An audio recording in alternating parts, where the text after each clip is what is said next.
இன்றைக்கி நம்ம காளானை வச்சு ஒரு சிம்பிள் சூப் தயாரிக்கலாம். எண்ணெய் வெண்ணெய் எதுவுமே போடாமல் ரொம்ப சுவையான ஒரு சூப் இது, காளான் சூப்.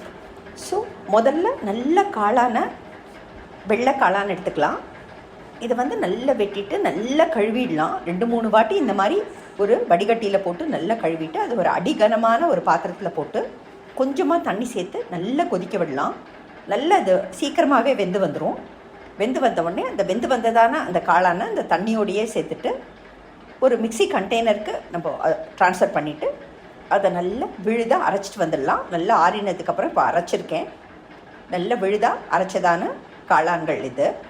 இதை திருப்பி நம்ம காளான் வேக வச்ச பாத்திரத்துக்கே இதை மாற்றிடலாம். இப்போ நான் இதுக்கு உப்பு சேர்த்துருக்கேன். அரைக்கரைச்சே ரொம்ப குறைச்சி தான் இதுக்கு உப்பு பிடிக்கும், பார்த்து சேருங்க. இதுக்கு தேவையான அளவு பால் சேர்க்கலாம். ரொம்ப பால் சேர்க்க வேண்டாம். அப்போ தான் நம்மளுக்கு காளானோட வாசனை நல்லா தூக்கி தெரியும். கொஞ்சமாக பால் சேர்த்தாலே போதும்.